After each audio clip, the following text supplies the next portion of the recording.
Hi, it's Bryce. Today we're going to go through 280A. We're going to go step by step because too many entrepreneurs know about this strategy but aren't implementing it. So what we're going to do is discuss the overview and the history of 280A, go through the pros and cons. I'm going to use a court case to help guide you on how to implement this the right way, and then we're going to talk through what next steps are. Now, some of you may have heard this described as the Augusta Rule, which you're seeing a beautiful picture of right here. And that's because back in 1976, this is the Augusta National Golf Tournament.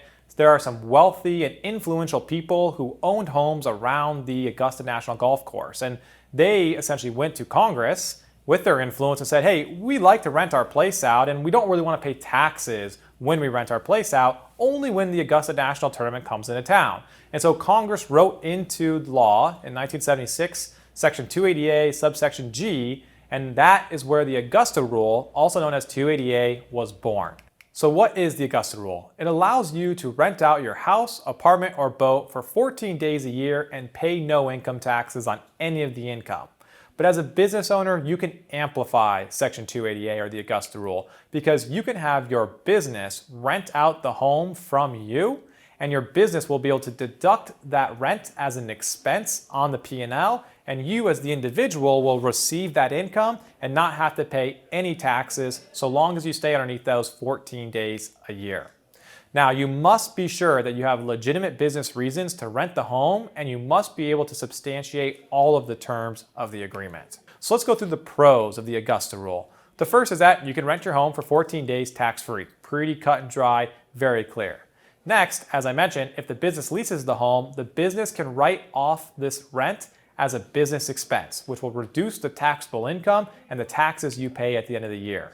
On top of that, Sinopoli versus Commissioner is a brand new court case from the IRS that verifies that the strategy can work and is recognized by the IRS, but within reason. So what are some of the 280A cons? The first thing is that you're capped at 14 days. It is a cliff that if you rent your home for 15 days, it's all taxable. So if you stay underneath those 14 days, no income taxes are due, but as soon as you go to 15 days, taxes are due on everything. Now, on top of that, you must have legitimate business purposes and document appropriately if you are renting your house to your business. You need to have a lease agreement and rent comparables to substantiate exactly what fair market value is, and you need to be sure you actually transfer the cash and the rent payment to you from the business, and make sure that the business sends you a 1099 just like it would to any other vendor. So there's some paperwork that needs to get done in order to make sure you're doing this all above board. So I think the best way to demonstrate this is through the visualization of the Sinopoli versus Commissioner case. This is a real tax court case that was just handed down in 2013, and we can use this as a guide to make sure we're doing 280A the right way. So let's go through the fact pattern here. This case involves 3 different S-Corp owners who owned together a chain of Planet Fitness studios.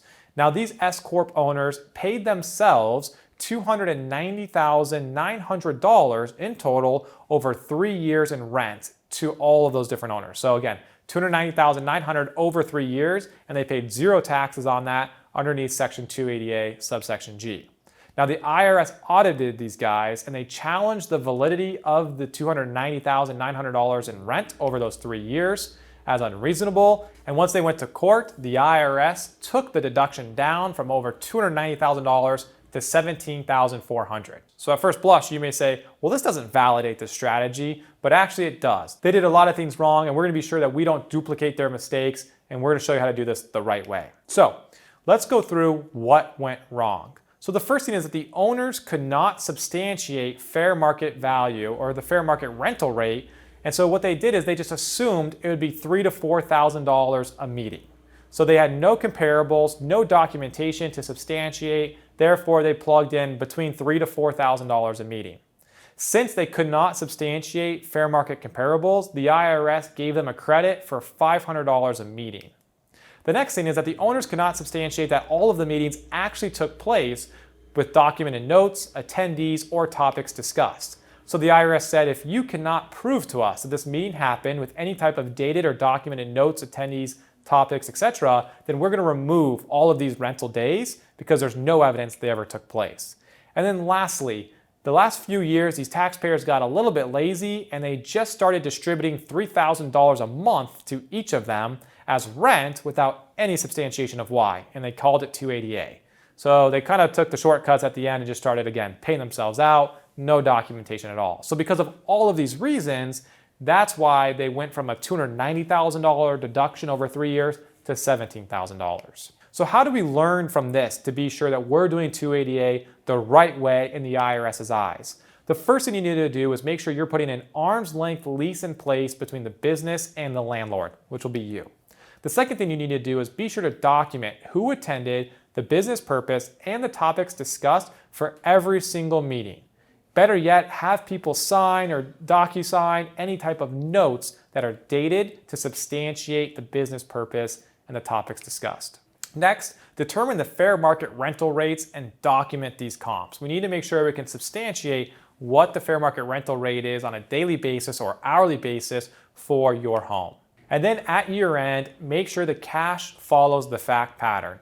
Send the rent expense from the business to you personally along with a 1099, and then make sure that this landlord, or essentially you as the homeowner, will exclude this 1099 income from taxes. So what we have in the portal here to help you get this done, because every entrepreneur should be implementing this if they have legitimate business reasons to use their house for the business. So next steps for you is to make sure you start implementing this strategy the right way. If you have a legitimate business need to use your house, then you should be using this strategy. So from a next steps perspective, we wanted to be sure to give you all of the assets and tools necessary to drive this to the finish line. So what you will see is a list of legitimate business uses, so you can brainstorm how can you use your house for legitimate business use at least 14 times a year. Next, you're going to see how to document and find comps to justify how much in rent your business can pay to you as the owner of your home. You'll also find a template to help you document the date, the times, who attended, and the business purpose for every single one of your events. And then we're going to have a calculator to help you quantify the total rent expense deduction and the potential tax savings that can drive for you, just so you can make sure that you can quantify, does it make sense to jump through all these hoops?